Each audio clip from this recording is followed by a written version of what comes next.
नमस्कार,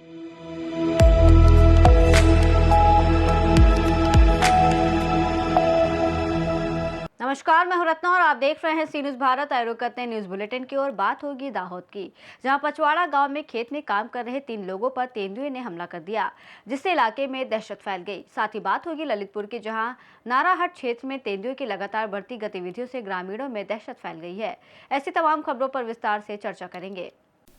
दाहोद जिले की गरबाड़ा तहसील के पचवाड़ा गांव में खेत में काम कर रहे 3 लोगों पर तेंदुए ने हमला कर दिया, जिससे इलाके में दहशत फैल गई। जानकारी के अनुसार तेंदुआ अचानक पीछे से आ गया और लोगों पर हमला कर दिया, जिसके बाद वो चिल्लाते हुए इधर उधर भागे और तेंदुआ जंगल की ओर भाग गया।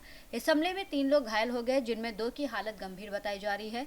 घायलों में पंचायत फलिया के राकेश भाई परमार और कैनाल फलिया के पंकज मावी शामिल हैं, जिन्हें 108 एम्बुलेंस की मदद से अस्पताल में भर्ती कराया गया। घटना की सूचना मिलते ही वन विभाग की टीम मौके पर पहुंची और जांच शुरू कर दी है। दाहोद से सी न्यूज संवाददाता सोलंकी रोहित की रिपोर्ट। ललितपुर जिले के नाराहट क्षेत्र में तेंदुए की लगातार बढ़ती गतिविधियों से ग्रामीणों में दहशत फैल गई है। रविवार सुबह तेंदुआ पत्ता तोड़ने जंगल गई एक बुजुर्ग महिला पर अचानक तेंदुए ने हमला कर दिया, जिससे वो घबरा गई और शोर मचाते हुए भागने लगी। आसपास मौजूद ग्रामीणों के लाठी डंडों और शोरगुल के कारण तेंदुआ महिला को छोड़कर जंगल की ओर भाग गया। हालांकि इस घटना में महिला घायल हो गई, जिसे इलाज के लिए स्थानीय स्वास्थ्य केंद्र में भर्ती कराया गया है। इसी क्षेत्र में चरवाहे की एक बकरी पर भी तेंदुए के हमले की घटना सामने आई है, जिससे लोगों में और अधिक भय का माहौल बन गया है।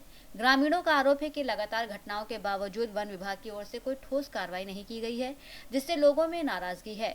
ग्रामीणों ने तेंदुए को पकड़ने और जंगल में सुरक्षा व्यवस्था मजबूत करने की मांग की है। कहाँ से? नाराज। कहाँ हुआ था तुम्हारी चिड़िया को? कौन ने पकड़ ला था? तेंदुआ ने पकड़ ली। कितने कब है? कल। कल? हाँ, फिर मिली नहीं है? टूट गई। मैं खाली वही नहीं। अच्छा, देखो तो तुमने तेंदुआ? देखो तो हमने। का कैसी दो कहा तो तेंदुआ फिर हम भागे। बैल के मारे जैसे हटे जैसे तो भागे हमको कथी पत्ता तोड़ से जाई तो रही थी। अच्छा, तो फिर अब दो लग गई का है लेके? देखो तुम्हारे के लिए कितने मिली थी जे? 99 हाँ और तेंदुआ दोसो हम दोरे जो तेंदुआ भगो ने पकड़ू सो तुम्हारे ना से चल लिया ना चले तो भगो बोल छोड़ अच्छा खोलते गिरी पथरा पे होते गिर परी जो 3 2 जगह से हाथ टूट गया। हम दवाई करवा के अभी करे ऑपरेशन। तो कहा तो कछु कहा तो तेंदुआ तो सुबह टोकर के देखो है तुम्हारे? आओ तो खुद बता रही टोकर गया से पूछो। हां तो हम दोरे में तो पकड़ जो काट। ललितपुर से सी न्यूज संवाददाता विकास सोनी की रिपोर्ट। फुलंब्री में आयोजित विशेष कार्यक्रम के दौरान विधायक अंबादास दानवे और पूर्व मंत्री अब्दुल सत्तार सहित कई जनप्रतिनिधि मौजूद रहे, जहां विकास कार्यों को लेकर महत्वपूर्ण चर्चा हुई। इस दौरान विधायक दानवे ने नगराध्यक्ष को आश्वासन देते हुए कहा कि विकास कार्यों के लिए धन की कोई कमी नहीं होने दी जाएगी और विपक्ष में होने के बावजूद वो फुलंब्री के विकास के लिए सहयोग करेंगे। वहीं पूर्व मंत्री अब्दुल सत्तार ने भी दलीय राजनीति से ऊपर उठकर शहर के विकास की बात कही और खुलदाबाद चौराहे से तहसील तक होने वाले ट्रैफिक जाम की समस्या के समाधान के लिए केंद्रीय मंत्री नितिन गडकरी से मुलाकात करने की बात कही। सांसद डॉक्टर कल्याण काले ने भी शहर के समग्र विकास के लिए पूर्ण सहयोग का भरोसा दिया और सभी जनप्रतिनिधियों से मिलकर काम करने की अपील की। फुलंब्री शहर में विकास कार्यों के उद्घाटन के अवसर पर सांसद कल्याण काले, पूर्व मंत्री विधायक अब्दुल सत्तार, पूर्व विपक्ष के नेता अंबादास दानवे, नगराध्यक्ष राजेंद्र ठोंबरे सहित अन्य लोग मौजूद थे। 2 कोटी रुपये निधी मिळाला मला। मी सुद्धा त्यावेळेस झाल्या गेलो होतो तर 2 कोटी ताबडतोब मंजूर झाले होते आणि मी संभाजीनगर शहरात त्या सगळ्याचे कामं केलेले आहेत। त्यामुळं अब्दुल सत्तार साहेबांनी काय त्यावेळेस, मी तर विरोधी पक्ष नेता होतो, त्यामुळं त्यांनी काय अडवलं नाही। सगळीकडं मलाही दिलं, महाराष्ट्र जिल्ह्यात सगळ्यांनाच दिलं त्यांनी, असं काही बघितलं नाही त्यांनी कोणाला द्यायचं आणि कोणाला नाही द्यायचं। हे सगळं होत असताना आज राजेंद्रजी ठोंबरे साहेबांनी या कार्यक्रमाचं आयोजन केलेलं आहे। बरेच पत्रकार मित्र पण इथं आहे, बातम्या पण आल्या होत्या मध्येच, राजेंद्रजी ठोंबरे वेगळ्या वाटेवर असं काहीतरी आलं होतं मागच्या काळात। मी त्यांच्याशी बोललो, म्हटलं आता वेगळी वाट धरली तर हे लोक मतदान नाही करणार नंतरच्या काळामध्ये. ठीक आहे आपल्याला, कारण या शहराचं राजकारण आपल्याला चांगल्या पद्धतीनं माहित आहे. मागच्या वेळेस आपल्याला थोडक्यात पराभव झाला होता, पण तो आता पानवाडीचा उल्लेख केला जिथं लोकसभेला आणि विधानसभेला 8 मतं 12 मतं भारतीय जनता पार्टीला होते. तिथे किती मतं पडली आता तुम्हाला? प्रचंड मतदान पडतं. आणि म्हणून मला असं वाटतं, असा विचार मनात येऊ नका देऊ, निधीची चिंता नका करू. ते पण सत्ताधारी, मी विरोधक आहे. आणि एकनाथ शिंदे साहेब आपले जवळचे सगळ्याचे, त्यामुळे त्याची काळजी करू नका. म्हणजे ते गेले तरी मिळेल आणि मी गेले तरी मिळेल एवढं मला गॅरंटी. का सत्ता साहेब बरोबर आहे. त्याच्यामुळे निधी वगैरेची चिंता करण्याची गरज नाही. निधीसाठी कोणाच्या दारात सुद्धा जायची गरज नाही. आपला तो अधिकार आहे. आणि आजच्या घडीला केंद्राच्या माध्यमातून सुद्धा लोकसंख्येप्रमाणे सगळ्या नगरपालिकेला ऑलरेडी निधी येतोच. त्याला फार काही वेगळं करण्याची गरज नाही. त्याच्या लोकसंख्येप्रमाणे सगळ्या नगरपालिकेला, नगरपंचायतीला, काय ग्रामपंचायतीला निधी येतो. त्यामुळे आपण निधीसाठी वेगळं काही करावं असं मला तरी वाटत नाही. आणि म्हणून राजेंद्रजी ठोंबरे शिवसैनिक आहेत, मित्र सगळ्या पक्षाचे असले आणि असले पाहिजे सगळ्यांचे मित्र. त्याच्यामुळे काही प्रश्न असायचं काही कारण नाही. परंतु एक नगरपंचायत असताना राजेंद्र ठोंबरे यांची जी इच्छा आहे किंवा महत्वाकांक्षा आहे की SRA सारखी योजना या शहरात आणावी, या शहरातल्या शाळा नगरपंचायतीने चालवाव्या. नाही तर बरेच जण या शाळा सोडून द्यायची तयारी असते, शाळा नकोच अशा प्रकारची मानसिकता असते. आपल्या जिल्ह्यात मला असं वाटतं सगळ्यात आधी आर्यम वाणी साहेबांनी आणि नंतर अब्दुल सत्तार साहेबांनी या नगरपालिकेच्या जिल्हा परिषदेच्या शाळा नगरपालिकेनं स्वतः चालवण्याचा निर्णय घेतला. मला असं वाटतं तोच प्रयत्न राजेंद्रजी ठोंबरे करतायत. आणि मला वाटतं तसं झालं तर निश्चित फुलंब्रीसाठी हे महत्वाचं राहील. आणि म्हणून येणाऱ्या काळात या शाळा जिल्हा परिषदेच्या नगरपंचायतीला चालवायला मिळाल्या तर मला असं वाटतं, मला चांगलं माहिती आहे, जिल्हा परिषदचे अध्यक्ष असताना राजेंद्र ठोंबरेंनी मला सांगितलं होतं, साहेब 2.5 वर्ष आता मला काहीच काम नका सांगू, फक्त मला जिल्हा परिषदचं काम करू द्या. सकाळी 9 ते रात्री 9 12 तास पूर्ण ऑफिसमध्ये बसून राजेंद्र, मला असं वाटतं इथेही तसेच बसत असतील बरोबर. हा 2-2, 3-3 वाजेपर्यंत. तर अशा पद्धतीनं संस्थेला आता अब्दुल सत्तार साहेब म्हणले की मी 30 वर्षांनी 40 वर्षांना नगरपालिकेमध्ये, पण मला असं वाटतं की अशा संस्थेला वाहून घ्यावं लागतं.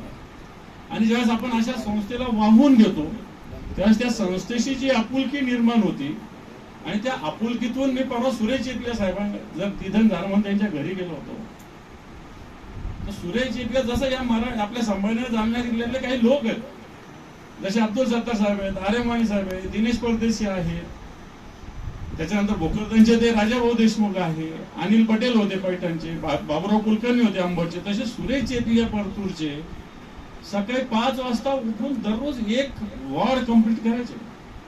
पाणी, स्वच्छता, वेगळं काय काम चालू आहे. मला असं वाटतं अशाच पद्धतीनं या लोकांनी काम केलंय. म्हणून नगरपालिका कायम 20-20, 30-30 वर्ष सोपं नसतं. आमदार आणि खासदार राहणं सोपं आहे, पण नगरपालिका कायम राहणं हे काही सोपं काम नाही. कारण जेवढे मतदार कमी तेवढ्या निवडणुका अवघड असतात. आणि म्हणून एवढ्या वर्ष नगरपालिका ताब्यात असणं, मला असं वाटतं जनतेशी अटॅचमेंट असल्याशिवाय हे काम होत नसतं. आणि म्हणून SRAची योजना सुद्धा आपल्याला असं वाटतं फक्त मुंबईत आहे, फक्त पुण्यात आहे, फक्त नागपूरला आहे. परंतु राजेंद्र ठोंबरे यांनी ही योजना फुलंब्रीमध्ये चालू करण्याचा निर्णय घेतलेला आहे. मला असं वाटतं अतिशय महत्वाचं आहे. निश्चित सरकारने याला सहकार्य केलं पाहिजे, कोणतंही राजकारण न आणता. कारण जनतेला चांगली घरं आणि स्वस्त घरं जर मिळाले तर मला असं वाटतं या फुलंब्रीचा कायापालट होईल. फुलंब्री गाव न राहता खऱ्या अर्थाने एक शहर म्हणून नावारूपाला आल्याशिवाय राहणार नाही. आता विदेशमध्ये अमेरिकेसारख्या देशामध्ये ही तडजोड होती. तर हे जे चाललेलं आहे याच्यामध्ये मी काही पक्षी राजकारण करणार नाही, जातीवर बी राजकारण बोलणार नाही. सर्व धर्म सर्व जातीचे आम्ही तर 3 वेगवेगळ्या पक्षाचे लोक इथे. याचाही व्यासपीठ फार कमी येतो. एक भाजपचे आले असते तर 4 पक्ष झाला असता. ते का नाही आले मला, मी ताईला विचारेल का ताई तुम्ही यायला पाहिजे. हे सार्वजनिक काम आहे आणि हे सार्वजनिक काम ज्या वेळेस असतो तो शहराचा, निवडणुका झाल्या, निवडणुकीचा खेळ संपला. आता विकास करताना भाजपवाले, शिवसेनावाले, काँग्रेसवाले राष्ट्रवादीवाले, दुसरी शिवसेना, आम्ही वेगवेगळी शिवसेना दोघही आहे, पण मी एक वेगळा शिवसेनेचा, हे वेगळ्या शिवसेनेचे, पण नाव शिवसेना आहे. मला तर ठोंबरे साहेबांची, राजेंद्रजीची कमाल वाटते का इतक्या पक्षाला एकत्रित करणं. तुम्ही करू शकता आणि व्यवस्थितशीर सर्वाला बोलून, नाही तर आमच्याकडून लोक ज्यावेळेस आम्ही मंत्री असतो पैसे घेऊन टाकतात, नंतर विसरून जातात. पण फुलंब्रीकर असे आहेत का मी पदावर नाहीये तरीही मला बोलवलं. आज या कार्यक्रमासाठी विशेष तुमचा त्यासाठी ठोंबरे साहेब मी मनापासून आभार मानन. राहिला प्रश्न तुमचा, आज जे आमचे मित्र आदरणीय कल्याणरावजी काळे साहेबांनी एक चांगल्या प्रश्नाला वाव देण्याचं काम, वाचा फोडण्याचं काम केलं आणि ते नितीन गडकरी साहेबांच्या माध्यमातून भविष्यामध्ये बाहेरून तुमचा जो बायपास निघत नाही तोपर्यंत या शहराची जी काही आपण बघतो, मलाही कधी कधी 10-10 मिनिटं 5-5 मिनिटं, पण आमच्याकडे काऊ करून आम्ही निघूनच जातो रस्त्यावर. पण बाकी सामान्य माणूस कसा निघत, ते नाही निघाला तर पोलीसवाल्याला एक शिट्टी असते, ते शिट्टी मारला तर मग फ्रूटवाल्याला वेगळं, समोर जे बिचारे छोटे छोटे धंदा करतात त्यांना वेगळं, ठेलेवाले असतील, लोडगाडीवाले असतील, छोटे छोटे व्यापारी जे असतात ते शहराची शान असते आणि त्यांना डिस्टर्ब होतो. म्हणून त्यांनी जे काही बायपास काढण्यासाठी माझा बी एक प्रस्ताव आल्यावर आमच्याकडे ट्रॅफिक जाम होत नाही, परंतु मी भविष्यामध्ये 140 फुटाचा एक रोड करू लागलो. तर त्यामध्ये तुमच्या या गोष्ट, कारण की तुम्ही विरोधी पक्षामध्ये, आम्ही सत्ताधारी आहे, बरे आम्हाला सत्तेचं काही मिळवू ना मिळो पण सत्ताधारीच आहे. बोलते ना नाही मामू से नकटे मामू तो बोलो. तर खारीचा वाटा का होती त्याच्यामध्ये आमचा राहील याची जरूर मी आणि माझे सर्व मित्र याच्याबद्दल. दुसरा बेघरांना घर आहे, जिल्हा परिषदची शाळा हस्तांतर करणं तर काही नाहीये, तो नियमच आहे सरकारचा. तुम्ही ती बी डेव्हलप केली आणि त्याच्या आजूबाजूचा जो अतिक्रमण ते भाड्याने दिला तर तुमच्या नगरपालिकेचं उत्पन्न होऊ शकतं. माझ्याकडं 1350 शाळा आहे, जास्त दुकाना जास्त 1350 दुकाना. मी एक बी दुकान नव्हती आमची. मी ज्यावेळेस पहिला नगर अध्यक्ष झालो, पियायला पाणी नाही, रोड नाही, रस्ते नाही, परंतु आज महाराष्ट्रामध्ये सर्वात जास्त शॉपिंग सेंटर, सर्वात जास्त स्वतःचा उत्पन्न देणारी ही नगरपालिका सिल्लोड. आणखी 2000 दुकाना करण्याचा आम्ही आता तहसील विकत घेतली. लोक बोलले तुम्ही तहसील कसं काय घेतली, काय माझे मित्र ही चिंता, ते बोलले तेही घेऊन टाकली आता तहसील. तर तहसील घेतली, परंतु ती तशी मिळते का, ती किराणा दुकान आहे का, पुढी बांधून आला आणि घेऊन गेला. मी 13.5 करोड रुपये त्यांना दिले, सरकारी लँड उपलब्ध करून दिली त्यांना, सर्वाला 40 कोटी रुपये खर्च करून सुसज्ज इमारती बाहेर बांधून दिल्या. मग ती जमीन खाल्या झाल्यानंतर त्या शासनाच्या नियमाच्या रेट प्रमाणे 13.5 कोटी रुपये देऊन तिथे अजून 500 दुकानं काढू लागलो. शेवटी नगरपालिकेचं उत्पन्न जोपर्यंत वाढणार नाही, शासन किती दिवस निधी देईल. आज आपला आहे कधी आमदार, मग आता जर तेजी मंडीचा धंदा झाला, आमदार खासदार म्हणजे आता कोण आमचे कोण तुमचे हे पाहूनच निधी द्यावा लागतो. तसं तुमची परेशानी तशी होणार नाही, मी दक्षता घेईन. नाही केलंय ना, पहिले असं नव्हतं. कल्याणरावच्या काळामध्ये, माझ्या काळामध्ये मी क्वीन वन राहिलेलो आहे. या शहराच्या विविध विकास कामाच्या भूमिपूजन सोहळ्याला ज्यांची प्रमुख उपस्थिती लाभली ते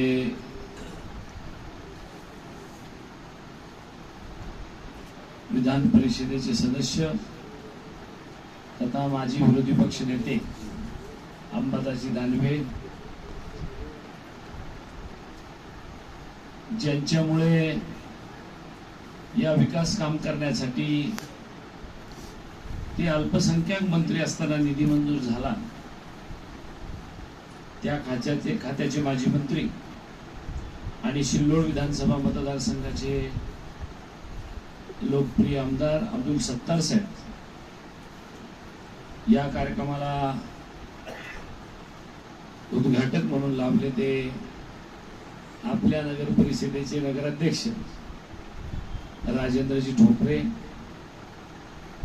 उपनगराध्यक्ष जमीर पठाण आपल्या या कार्यक्रमाला आवर्जून उपस्थित असलेले अर्चनाताई दुतोंडे, अशफाक पटेल साहेब आणि व्यासपीठावरील सर्व मान्यवर। महाराष्ट्र से सीनियर संवाददाता फिरोज की रिपोर्ट। झारखंड आंदोलनकारी संघर्ष मोर्चा के बैनर तले मेदिनीनगर के टाउन हॉल में प्रमंडलीय सम्मेलन आयोजित हुआ, जिसकी अध्यक्षता डॉक्टर गणेश चंद्रा ने की। कार्यक्रम में पुष्कर महतो, विदेशी महतो, रोजलिन तिर्की समेत कई पदाधिकारी और बड़ी संख्या में आंदोलनकारी शामिल हुए। विशिष्ट अतिथि शत्रुघ्न कुमार शत्रु ने सरकार पर आंदोलनकारियों की अनदेखी का आरोप लगाते हुए तीखा हमला बोला और कहा कि राज्य में आंदोलनकारियों के परिवार आज भी संकट में हैं। उन्होंने आगामी 10 जून को रांची में मुख्यमंत्री आवास घेराव कार्यक्रम को सफल बनाने का आह्वान किया। कार्यक्रम में वक्ताओं ने सरकार की नीतियों की आलोचना करते हुए जल, जंगल और जमीन के मुद्दों पर संघर्ष जारी रखने की बात कही और अंत में सभी अतिथियों को सम्मानित कर आंदोलन को आगे बढ़ाने का संकल्प लिया। चैंपियंस मंच पर उपस्थित सभी साथीगण, विशेष रूप से उपस्थित अविनाश देव जी, प्रसाद में बैठे हुए झारखंड आंदोलन के सभी सम्मानित आंदोलनकारी साथियों, माताओं, बहनों, हम ज्यादा नहीं कहेंगे। साथियों, कुछ खून आंदोलनकारियों का मक्कार पी गए। अलग राज्य गठित होने के बाद कुछ खून आंदोलनकारियों का मक्कार पी गए। कुछ अब तक की सरकार और कुछ हेमंत के यार पी गए। अरे ठान लो मन में लहू, पीने नहीं देंगे। और इन मक्कारों को, झारखंड आंदोलनकारियों के हितों पर कुठाराघात करने वाले गद्दारों को झारखंड में जीने नहीं देंगे, जीने नहीं देंगे। जिस तरीके से झारखंड आंदोलनकारियों के साथ सेपरेट झारखंड स्टेट हुड के एक्टिविस्टों के साथ यह झारखंड की सरकार पूर्वाग्रह से प्रेरित होकर के दुर्व्यवहार कर रही है। हम इस प्रमंडलीय सम्मेलन में इसको कंडेम करते हैं, इसकी कड़ी निंदा करते हैं। साथियों, निश्चित तौर पर जिस जज्बे के साथ अलग राज्य की लड़ाई को लड़ रहे हैं, तमाम तरह की कुर्बानियों का सामना करते हुए झारखंड आंदोलनकारी साथियों ने तमाम कष्ट और पीड़ा को झेला। अफसोस की बात है कि जिनसे उम्मीद थी बनाएंगे मजार मेरा, वही चुरा कर ले गए कब्र से पत्थर हमारा। झारखंड में पलामू से सीनियर संवाददाता मिथिलेश विश्वकर्मा की रिपोर्ट। रामगढ़ के रोहता क्षेत्र के पास दामोदर नदी में दर्दनाक हादसा हो गया, जहां नहाने के दौरान 3 बच्चे गहरे पानी में चले गए। इस घटना में 2 बच्चों की डूबने से मौत हो गई, जबकि स्थानीय लोगों ने एक बच्चे को समय रहते सुरक्षित बाहर निकाल लिया। हादसे के बाद इलाके में अफरा तफरी मच गई और परिजनों का रो रो कर बुरा हाल है। सूचना मिलते ही पुलिस और प्रशासन मौके पर पहुंचा। पतरातू से गोताखोरों की टीम बुलाकर रेस्क्यू अभियान चलाया गया। प्रशासन ने लोगों से नदी में सावधानी बरतने और बच्चों को अकेले पानी के पास न जाने देने की अपील की है। नाम है तेरा? आयुष कुमार तिवारी। कस के बोलना, क्या नाम है? आयुष कुमार तिवारी। और किस घर कहाँ है? बंगाली टोला। और बाबूजी के क्या नाम है? विनोद कुमार तिवारी। और उम्र कितना है तेरा? 14। 14 इस बार 15 होगा। इस बार 15 होगा। के आया था तू लोग? 3 दोस्त आए। कौन दोस्त? एक और कौन था? प्रिंस सोनकर था एक, और एक वैभव कुमार वर्मा। वैभव कुमार वर्मा, उसका पिताजी का नाम? और एगो कौन था? प्रिंस, उसका पिताजी का नाम? बबलू सोनकर। पप्पू? बबलू सोनकर। ये प्रिंस कहाँ का था? किसान नगर। किसान नगर। और वो वैभव? किसान नगर में, अयोध्या नगर में। अयोध्या नगर का है। तो तू लोग यहाँ नहाने के लिए आया था, तीनों आदमी हैं? अच्छा, तो नहाने के क्रम में क्या हुआ? हम लोग यहाँ पर कम पानी में नहा रहे थे। जो छोटा बच्चा था, जो छोटा था वैभव, पता नहीं क्या हुआ, उसको सफोकेशन हुआ कि क्या हुआ, वो पता नहीं डूबने लगा और मेरा ये लॉकेट पकड़ लिया। इसी कारण हम और अपनी तीनों बहने लगे। तीनों बहने लगे? अच्छा तो फिर हम बहते बहते हम वहाँ पर आ गए, वहाँ पर पत्थर था, नीचे मेरा पैर पहुँच गया, मेरा हाइट था तो मेरा पैर पहुँच गया, तो हम वहाँ रुक गए, खड़ा हो गए, और वो लोग जब ऊपर उठ के देखे तो वो लोग दोनों नहीं दिखा। तो तुम अपने निकल गया, कोई निकाला? एक अंकल थे वो फिर आए वहाँ पर, फिर रुक के रखे, फिर यहाँ के भैया लोग आए, फिर बाहर से बता दिए। जब वैभव का कितना उम्र है? 13। और प्रिंस का? मेरे उम्र का 13 उम्र, 14 का? 14-15। अच्छा ठीक है। क्या हुआ है? वो हम लोग इधर गाड़ी चलाते हैं पास में, तो हम लोग को पता चला कि 3 बच्चा डूबा है, तो एक तो निकला है, एक तो बच गया है, एक तो बचा हुआ है, बाकी 2 तो अब खोज रहा है। क्या आपका नाम है? नहाने के लिए नहीं आया, मतारी के बोल के गया कि हम जा रहे हैं फुटबॉल ग्राउंड, अच्छा, गेंदा खेल रहे हैं, हम आ रहे हैं तुरंत, इतना ही बोले। कितना उम्र उसका है? उसका हम समझते हैं कि 12-13 साल से कम नहीं होगा। तभी क्या पता चला दामोदर में डूब गया है? हाँ, उसका कपड़ा चप्पल ये सब। क्या आपका नाम है? मेरा नाम तो बांकेलाल बिहारी। रामगढ़ से सीनियर संवाददाता राजीव सिंह की रिपोर्ट। धार की भोजशाला मामले में हिंदू पक्ष की ओर से हाईकोर्ट में प्रभावी पैरवी करने वाले अधिवक्ताओं आशीष गोयल, विनय जोशी और वर्षा पाराशर का बेटमा में भव्य स्वागत किया गया। इंदौर से धार के लिए रवाना हुए इन अधिवक्ताओं का अम्बेडकर चौराहे पर नागरिकों और सामाजिक कार्यकर्ताओं ने फूल मालाओं, साफा और आतिशबाजी के साथ सम्मान किया। हाल ही में हाईकोर्ट के फैसले में भोजशाला परिसर को लेकर ASI रिपोर्ट के आधार पर इसे वाग्देवी मंदिर मानते हुए पूजा अर्चना की अनुमति दिए जाने के बाद ये स्वागत कार्यक्रम आयोजित हुआ। कार्यक्रम में उपस्थित लोगों ने इसे सांस्कृतिक आस्था और लंबी कानूनी लड़ाई की महत्वपूर्ण जीत बताया। हिंदू समाज के वर्षों के संघर्ष के बाद पूरे सनातनी समाज की जो मांग थी, जो case Hindu front for justice ने कानूनी लड़ाई के रूप में हरिशंकर जी जैन, विष्णु शंकर जी जैन, रजना अग्निहोत्री जी, विनय जोशी जी, वर्षा जी पाराशर जी, वागेश जी और में लगाया था, उसका 15 मई को निर्णय आया है। और यह निर्णय कि भोजशाला मां सरस्वती का मंदिर है, संस्कृत की पाठशाला है। इसके बाद कल ASI ने जो पूरी हिंदू फ्रंट फॉर जस्टिस की टीम 2 रोज से इसके आर्डर के एग्जीक्यूशन में लगी थी, तो यह भी आर्डर कल भारतीय पुरातत्व सर्वेक्षण विभाग ने निकाला है कि भोजशाला कमाल मौला मस्जिद कहा जाता था अभी तक, जिसके टाइटल की लड़ाई हिंदू समाज लड़ रहा था, तो उसमें से कमाल मौला मस्जिद शब्द हमेशा के लिए हट गया है। वो स्मारक अब सिर्फ भोजशाला के नाम से जाना जाएगा। सनातनी हिंदू समाज को बधाई देता हूं। साथ ही नमाज जो है वो अब भोजशाला में नहीं होगी और साल के 365 दिन मां सरस्वती की पूजा अर्चना हवन होगी। यह निर्णय माननीय उच्च न्यायालय ने दिया है।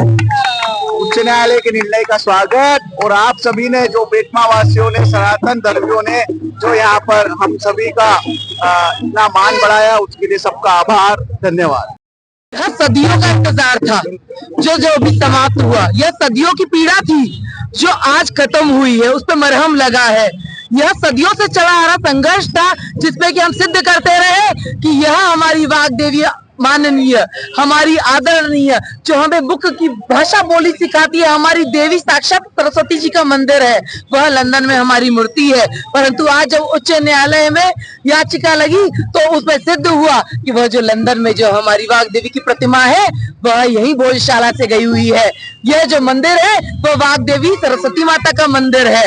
तो आज यह बहुत बड़ा गौरव का विषय है। यह दिन है कि हम सभी लोग वहां पर पूरी तरह से 365 दिन पूजा अर्चना कर सकते हैं। और हमारे त्योहार जो रोज है वह वसंत है। जिस वसंत पंचमी के लिए इंतजार करते थे, हिंदुओं के मन में पीड़ा थी कि क्या होगा, दंगे होंगे, लड़ाई होगी, आज शुक्रवार की वह नमाज अदा करेंगे कि कल हम बसंत पंचमी मनाएंगे।